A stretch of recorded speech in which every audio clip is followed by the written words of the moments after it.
And we are back, Stripe Show Podcast. I'm your host, Travis Fulton. Thank you for making us part of your day. Stripe Show Podcast presented by Access Golf. We are really excited about this one. We've been working on getting this guest on for literally now over a year, because when the podcast was kind of running really hot there and we had all the top teachers on like every week.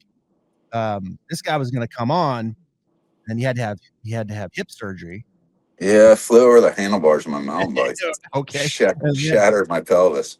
We had to post that for a good reason. And then we've been working on it here over the last couple weeks because he's a busy man. He's out there traveling. He's in Scottsdale right now. Of course, the Waste Management Phoenix Open. And can't thank him enough here. It's early out there. 2018 Michigan PGA Teacher of the Year and one of the best in the industry, Adam Schriber. Adam, thank you, my man. I appreciate you coming on. Thanks for having me, Travis. What do you think? What do you think about the Waste Management Phoenix Open? I mean, you've been through all these tournaments. What's your thought? I mean, come on, I'm a different generation. I think it's cool for golf, right? But like, it's not really my cup of tea. Typically, so last year I'm watching somebody on Sunday and it's a little bit chilly and I got on this Grayson hoodie and I mean, guys, it's 9 a.m. and they're hammered, and the cops are like, oh, we got it under control this year. It's a 9 drink maximum. Oh, are you seriously? But so this guy stumbles down the hill. I'm totally watching him. He's got a cigar in one hand and a beer in the other. And who's he stumble right into with his cigar and just squish it right into my cashmere sweater? No. Oh, yeah. And dude, I was so proud I didn't swing. And, wow. It was like I just helped him up and sent him on his way. And yeah, that was a very good self-control moment for me. When I first got into the teaching industry, let's see, it was 1999. And I moved to Scottsdale. That's where I started in 2000. And there was an old driving range right down the road there on the Scottsdale Boulevard called Cracker Jacks. Oh, yeah. And hit balls there many a time. So that's where I started teaching, Adam, in 2000. Cracker Jacks. Yeah. No, that's awesome. Saturday super clinics. Up top there was it $99, 2-hour clinic, hot dog, maybe a free pass to the go-karts. I mean, it was. Oh yeah, you guys had go-karts and batting cages. Oh yeah, and the whole bit. That's where it started. Yeah. So when I went to the Phoenix Open, at that time, so it wasn't enclosed yet on 17, so you could sit on the top right behind 17, and you could watch. Or I'm sorry, 16, par 3. And watch 16 and 17. Yeah. And that was a great spot. Yeah, that's cool. That was a great spot. Yeah, you can't do that anymore because it's yeah, you can't hit balls at Cracker Jacks at night anymore either because I don't think it's there. Let me tell you something. That was a great place to cut your teeth because I worked a lot at night, and I don't think I knew what I was doing, but I was teaching anyway, and you never know. You never knew who was going to walk through there. Like, you really didn't. I mean, it was the who's who of people living around there. Baseball players, basketball players, football players. I mean, it was crazy. Yeah, no doubt. Oh, look how many places there are to hit balls at night. Yeah. In that area. And the days are short, typically in the winter, and weather's nice. Yeah.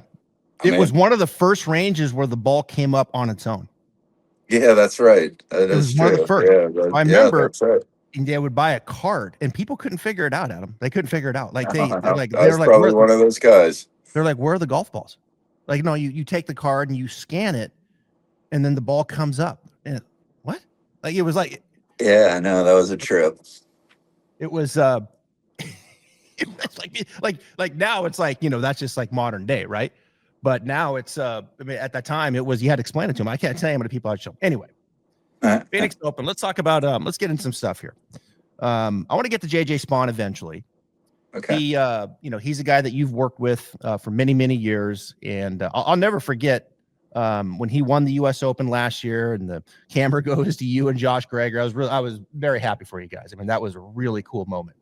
So we'll get to him in a moment, but I know you did a training for John Ortega, who's been on the pod, friend of the pod, love John out there, and you guys just did an instruction thing out there, and you had a bunch of teachers there, and I'm curious, and I was looking at the pictures and watching some of the videos.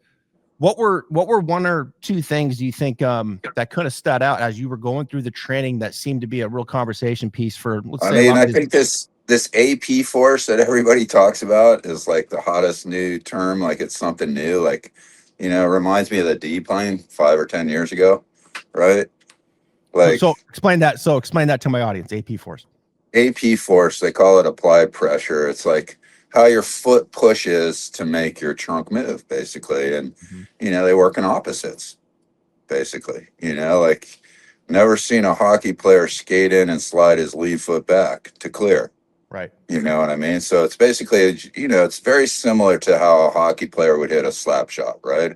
How their lead leg is pushing forward and promoting rotation of the trunk in the opposite direction. And that seemed to be hot. And I think like pressure, mass, and when pressure leads mass through, I think those were the two kind of biggest things. Talk about the pelvis for a second, just in general in the swing, because the pelvis, it's funny. I mean, I say that word, I mean, easily over 100 times in the studio throughout the day with the lessons, right? Like, hips obviously is the common terminology, but like the Right. pelvis is a huge piece of the puzzle. Yeah. And Yeah. when you look at the pelvis and just take us through the swing and how you like to see the pelvis work, say in the backswing, coming down and then back up to the Yeah, I inside. think it's really misunderstood, like my guys know that I think pelvis is king.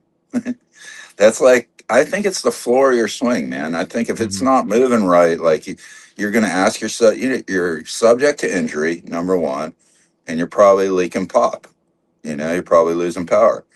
So it's and you're stressing other joints in your body if it's not moving properly. So when it goes back, like I mean, there's a bump to the right, but that bump to the right is literally in the first 8-10 inches of the swing, or how your left leg unloads. Say the pressure unloads off your left leg, Mhm. and I mean you're into your right glute right away. Like everybody thinks Hogan's stack and tilted. I think they're not correct. Right. I could say it different ways, but he was just very quick in his change of direction, and I think there's a lot of players that do it that way. And by the for JJ, and he uses his feet incredibly well, in my opinion.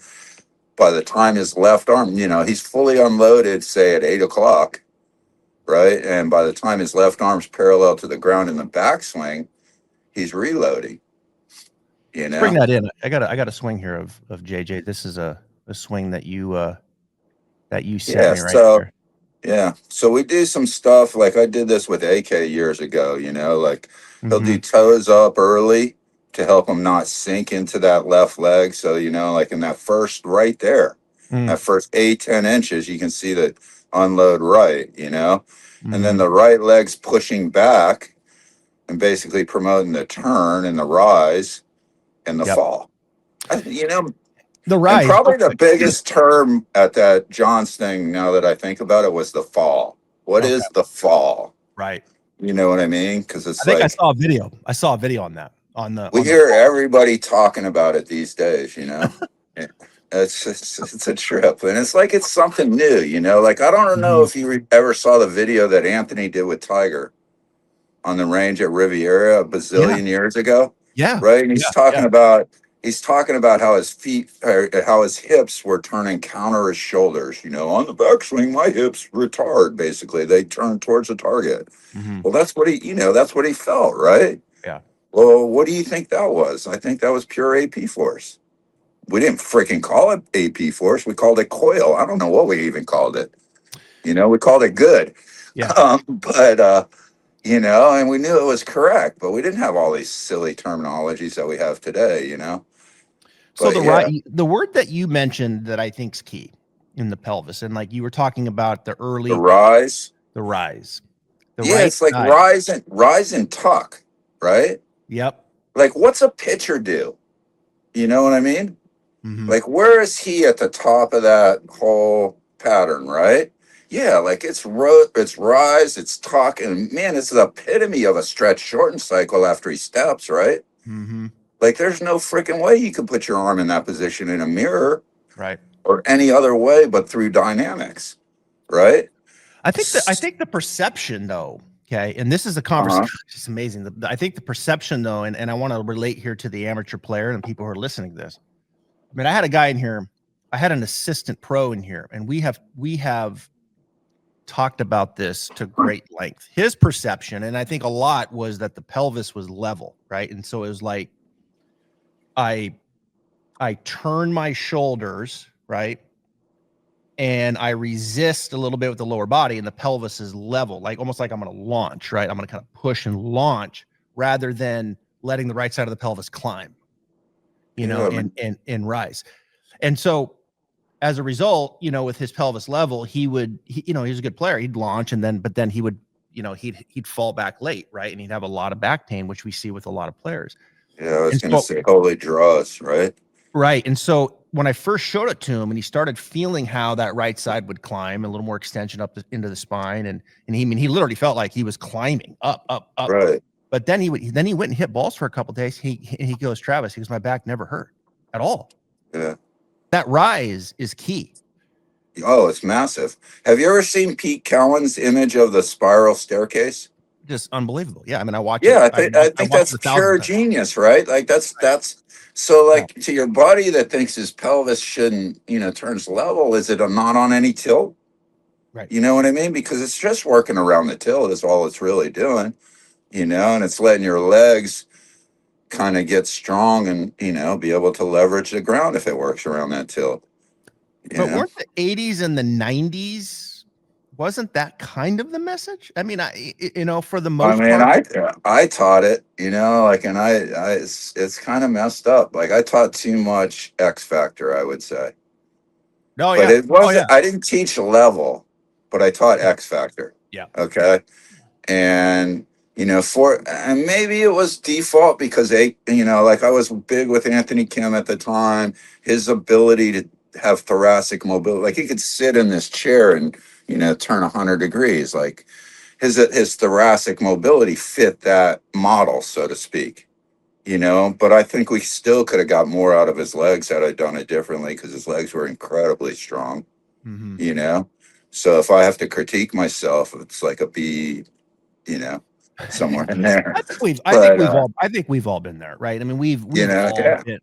I mean, I guarantee in 99, 2000 on Cracker Jacks, I was. I probably should refund a lot back then. I probably should still at times. I mean, for crying out loud, but it's hard, man. It's not for lack of effort, right? Like, but we're not. No. It's not math. We're all individuals and complex equations, and I think I don't know. For me, the people I help the most are the people that let me in, and our communication's the best, and I can really understand what the hell is going on with them. Both how they're made up, their history, their background, their injuries, the sports they played, how they move, the feelings they've had when they've done it well, what they like to feel, yada, yada, yada, on down the line, right?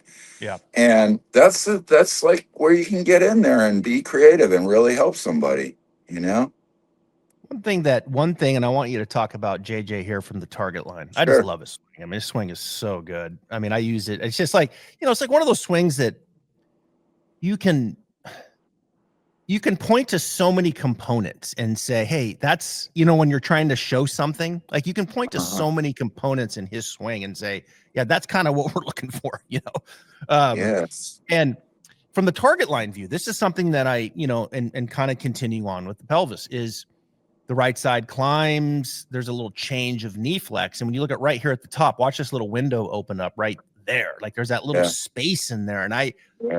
And when I show that to people in the mirror, that relates to them. They're like, oh, okay. That's my, I'm getting that early shift to the right. I'm getting that climb and that rise, and my left knee's going this. Okay. There's that little space. And that tends to resonate for those that are, needing to get this pelvis to go up. But with that, talk about, if you can, here with JJ, is there, when you look at his arms and hands, right? I mean, it's obviously very clean and up the plane there. I mean, the wrist hinge, face matching up. Is there anything, from an arms hand club perspective that is kind of a key as you guys work on the swing? Oh, yeah, it's massive. If he gets it behind him, he hits draws, and he doesn't want to hit draws.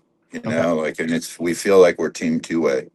and we got a two-way miss, so we're trying to eliminate one side, and like, and so like for him, this early part of letting the club come up to him, so to speak, like it's a lot of Freddie, if you ask me, like a young Fred Couples in a way. Mm, He has similar flow, right?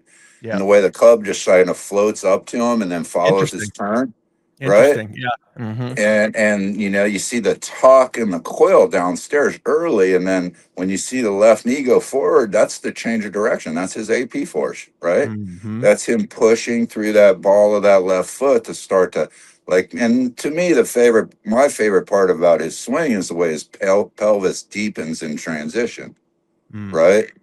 Because like we got an effortless, one high 170s, mid to high 170s, and there's zero injury potential in my opinion in that move. And What's the that's key really thing? freaking important to me, because I Yeah. want this. I like the kid. He's a good kid. First off, he's really good people, but I never want to hurt anybody, like even if they weren't a good person. So What's the I key think what's the key move on that pelvis on the downswing? What in it deep when you say to it to deepens? deepening. I mean, I Yeah. think the key is how it loads.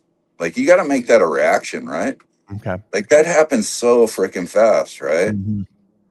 So Right. I mean, we're in the gym. I'm about to go to the gym with him in like an hour, right? Okay. So we'll go to the gym and we'll do some rotational box jumps, okay?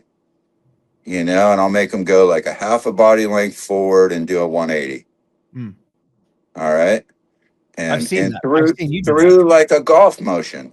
Mhm. And to me, that's like, and this is where he came up with his skateboard. I don't know, kick flip, something.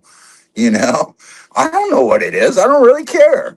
I just know when he feels that and uses his feet really well, that's the golf swing we want, right? And it's simple for him. It creates a lot of effortless power. And it was like to me, like so I do a lot in the gym, right? Yep. Try and create mouse traps to emphasize a movement that I'm after. And I mean, I don't have Butch's Rolodex of feels to like throw 100 different possible feels at you and hope something sticks. You know what I mean? Mhm. So, and I don't know if that's best. And I'm not knocking Butch, Yeah. but like I'm just trying to create a situation where you can tell me what it feels like when it feels right. Because I would have never told Anthony to feel like his hips were turning opposites. But that's what he got out of working out in the gym. Mhm. And I'm like, does it look like that to you, buddy? And he's like, no, but that's what it feels like. I'm like, What about okay. this? So What about yeah, this? so that's similar, right? So that's like taking away the ground, right? Putting him on the balls of his feet, because that's where you're like, yeah, we get to our heel, right? Like he'll get to his right heel at the top of his backswing, but the rotation is going to push the mass into the heel. Like, what athletically do we do off our heels? You Right. know what I'm And saying?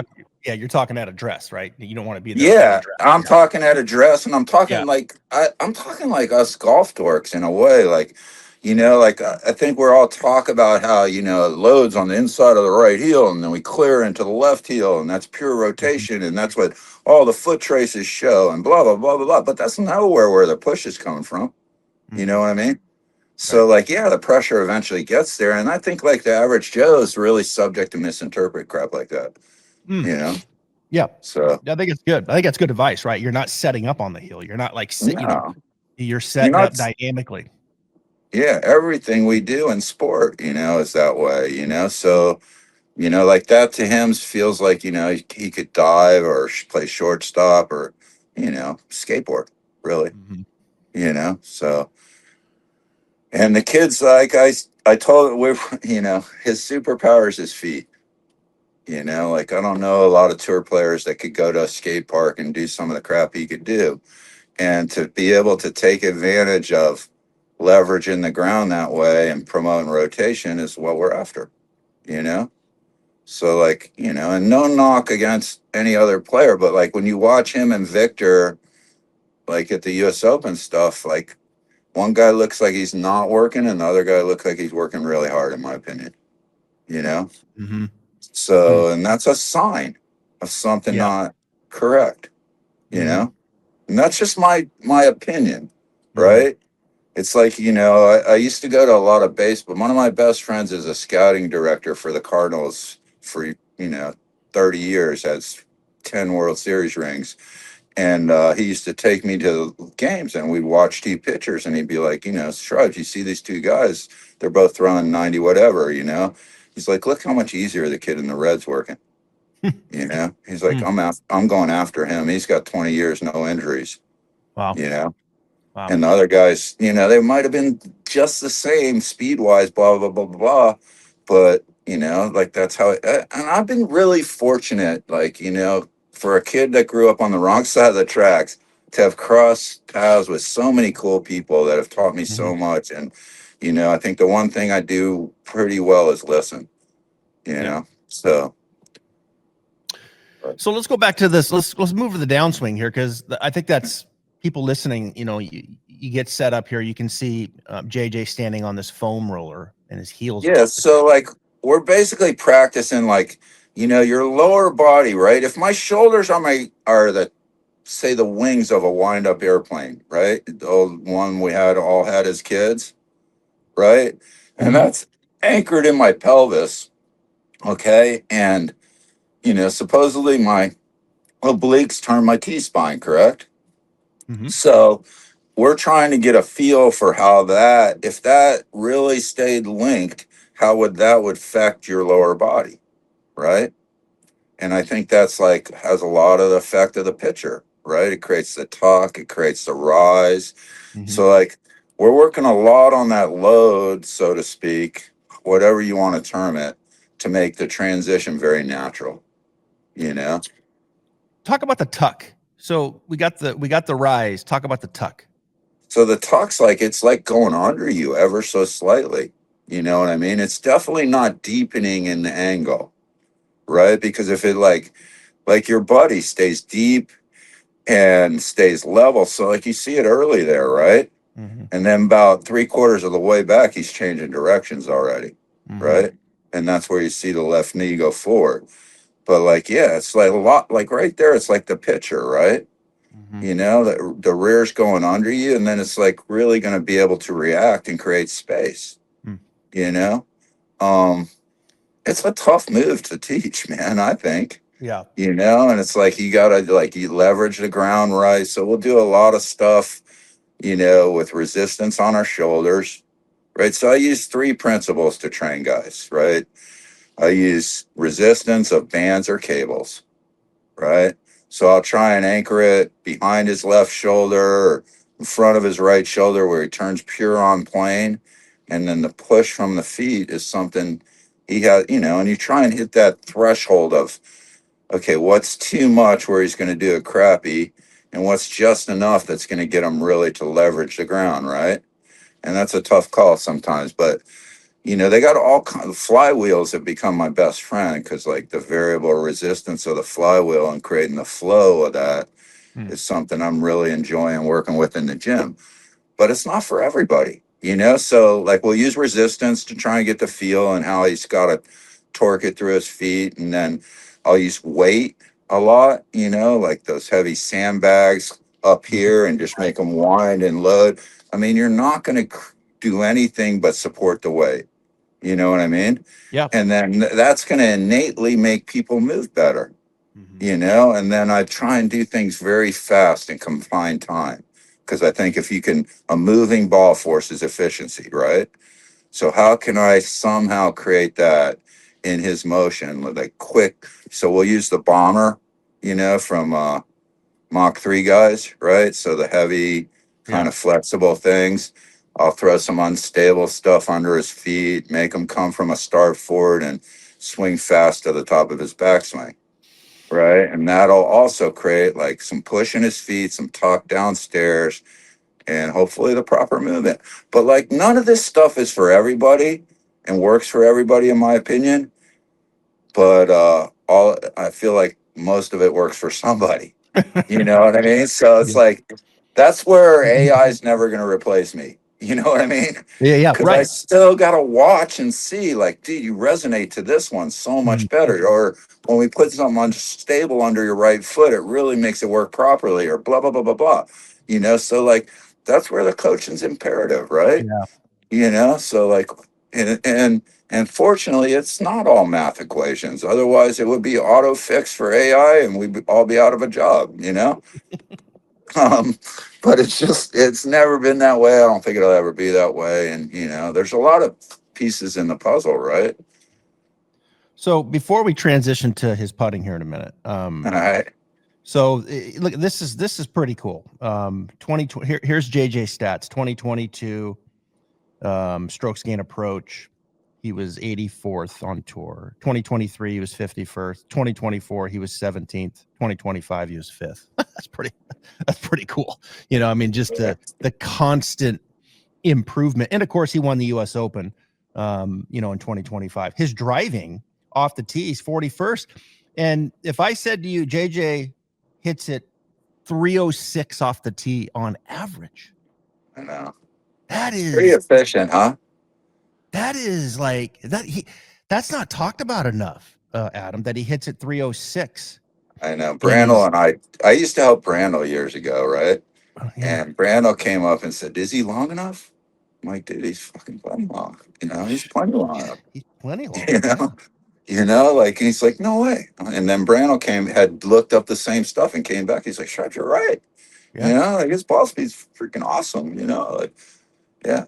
So That really jumped out at me. I mean, I would have said like 298, bro, it's somewhere in finding these feet. We had just leaped our speed. Yep. We I just was just gonna ask. like, yeah, that's like we were hovering in the 160s and sometimes getting to 170, but never like, dude, he can sniff 180 now. He's gotten 180. So that's like, he's not that big a guy, man. No. He's strong now, and we're going to the gym again, and we're strong in motion. So like everything we do in the gym is not to like necessarily make him look better at the beach, but it's to help him create more speed in his golf swing and get the right muscles working in his golf swing. So yeah, I mean, I think he's really efficient, and I think that's cool to me. That's a cool sign. And we started in like 22, so to see his stats, or 21, to see his stats like crank up every year and know that we're going. I don't even know that stuff, honestly. I'm terrible at that. I just put my head down and go, and I'm trying my ass off every day, and that's all I can do. And All right. yeah, So we're gonna transition really cool, here. So yeah, it is. I mean, and kudos to you. I mean, that's really proofs in pudding. Right? Kudos to him, dude. I think coaches get too much credit and too much blame. That's my 2 cents. Okay. Like I don't hit any shots, and then I'm trying my butt off with everybody that I touch. Yeah. Mm-hmm. And JJ's the difference maker to getting it across the finish line. In a way. So one of the sponsors of the pod is Lab Golf, and it's relevant here with JJ because of course he made the switch. So I usually play this little promo, but instead in this episode I'm going to play a different video. All right. And so I want you to watch this video, and then we're going to react to it. Round one of the US Open, and JJ Spaun opens up with a 66, no bogeys, 26 putts. That's it. 26 putts around Oakmont, and yet another player who goes to Lab Golf and starts making everything.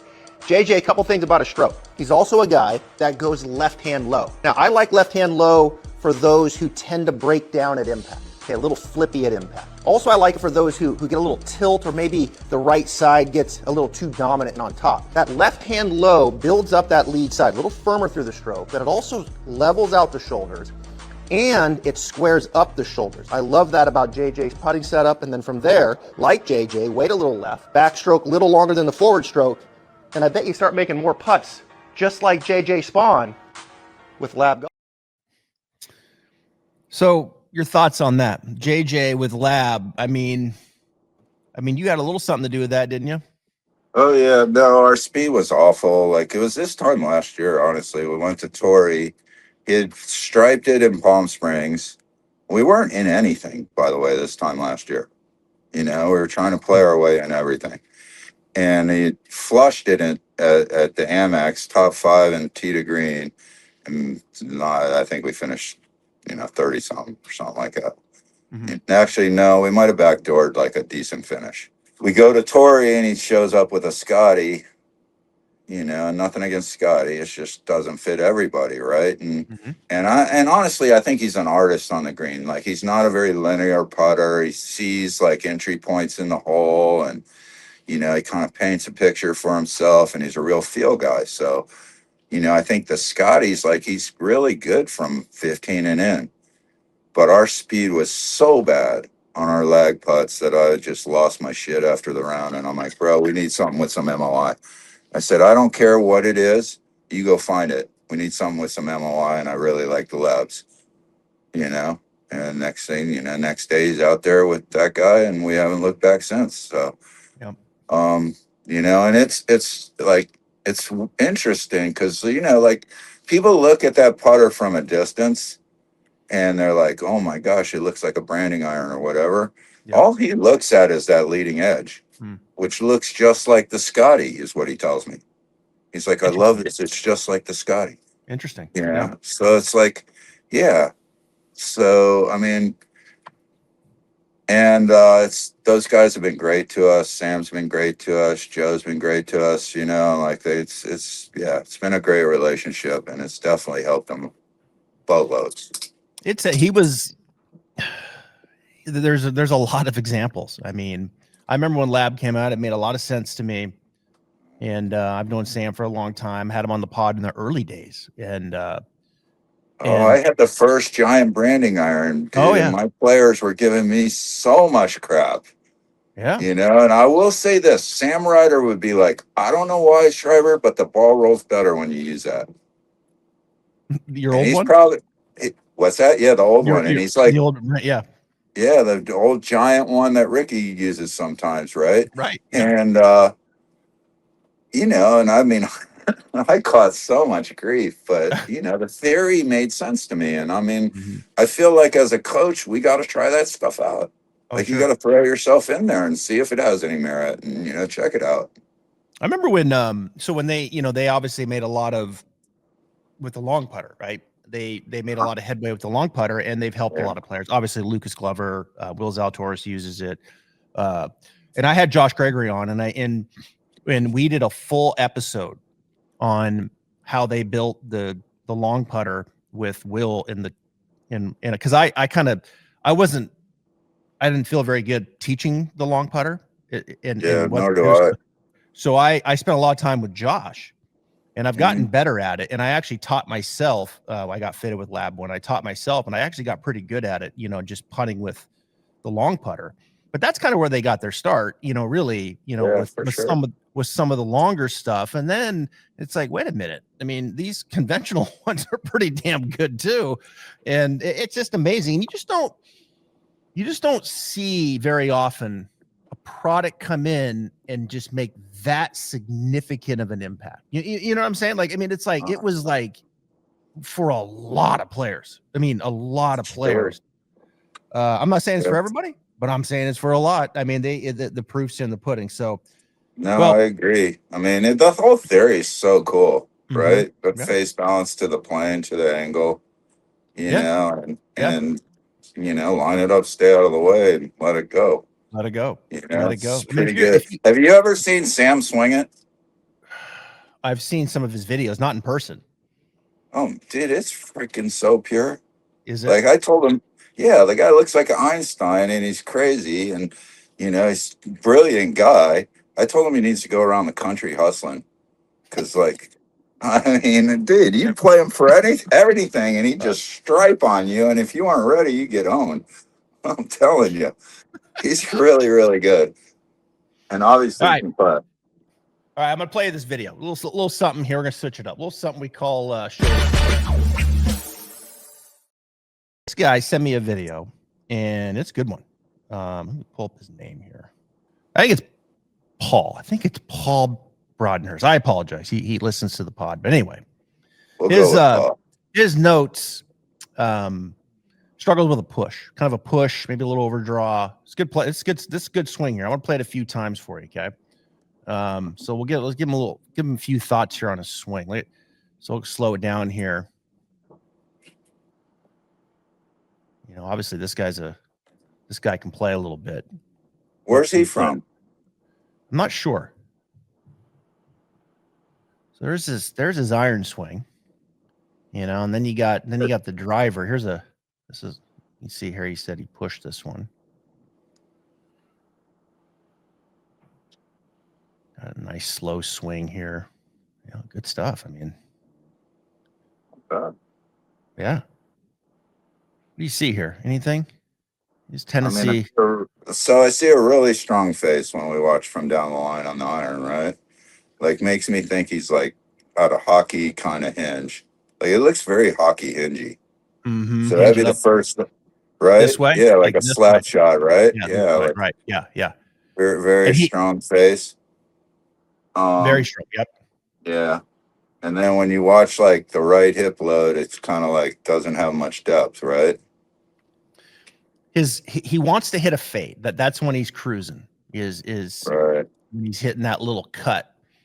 So when you look at this, that hip, you maybe a little. Yeah, deep. I'd probably try and round it out. Like it looks like a little bit like of a rock to extension, right? Okay. So like he doesn't really get like a deepening of the pelvis. He has a little bit of slide and mini hump, I would say, right? Mm-hmm. Right in there. And so like I'd be trying to address that. But first off, I'd try and find out if he had back problems because it looks like it has a propensity to have that, right? Mm-hmm. And then if he did, that would make me feel really good about changing it, because I'd ask a lot of questions first off to try and know what to do first. Yeah, right. Yeah, right? Yeah. But like just from a basic understanding, it looks like tail wagging dog to me is what I would call it. Like arms lead drive the motion, and I try and get a little bit more body out where, it would hopefully round it out, create just a fraction more depth and calm that face down a touch, So the depth, the right, you want that foot pushing the pelvis deeper, right hip deeper, and maybe even a little more up. Yeah, be up and behind them to make kind of like the fallback left more natural. Like I think if your pelvis turns correctly, right, and it didn't hit a wall, it would turn back into your left leg. Right? If we didn't change directions, you with me? Yep. So like that's when it's turning on the right axis. So like to me, that's what makes the so-called fall very natural, right? Mm-hmm. Like it's all in the setup, bro. Like I don't think any of us are like that talented, and maybe I'm wrong because I hate making these statements of never and always, right? But I don't think very seldom do you see somebody that talented that if the load isn't right, that they find a way to transition it pure. You know what I mean? Like, so. And so the backswing, I mean, it has so much value, right? I mean, it has the backswing has so much value, and I'll finish with this is like, and my audience has heard me go down this path before with some teachers is, you get that statement of all that counts as impact. That's the only thing the ball knows. Just hit it. Well, in the world of development, yeah, but I think there's merit to both sides of that, right? There's merit to both sides, right? Like the only thing that we really want to get right is that moment of truth, right? Like I don't think it's impact. I think it's room for error. But now I'm teaching really good players, right? So like they're good shots. I'm not going to make better, right? Like these guys are out here for a reason. JJ's a striper, right? I'm not going to help. Maybe I can add a little horsepower to his good shot. Big deal. You know what I mean? But if I can create more room for error and tighten up his misses, he's going to make me look really smart and maybe win a U.S. Open. So like that's what we're after. Right? Like if I can build room for error through your motion where to me where the best swings in the world look like a big chip shot at the bottom. Right? The faces deliver calmly, like dead in tune with how your body be moving if you chip it. Like it's certainly how your upper spine would be moving if you were chipping, right? Like when it's done perfect. And we look at that a lot, and that to me, that's room for error. And that means, all right, now you can trust this son of a bitch and let go. You don't have to guide. There's no reason to guide and feel timing or be nervous. Your misses are going to be tight. just stay the hell out of your own way. You know? Room for error. I Right. like that. I've oftentimes explained it that I'm trying to improve the probability of impact. And I think when you, within the context of improving the probability of impact, that well, you're making, as it increases, you're making more room for error, which tends to elevate the ceiling and the floor. Yeah. You know, 100%. everything's going up. Yeah. Love that. I'm gonna steal that, Adam. I'm stealing room Yeah, for error. have at it, man. That's all yours. I got 6 lessons today. I'm gonna use it. Yeah, well, dude, I'll tell you what, it's a hard game, right? Yeah. I mean, look at Superman Scotty yesterday, so it's like, 2 over. Yep.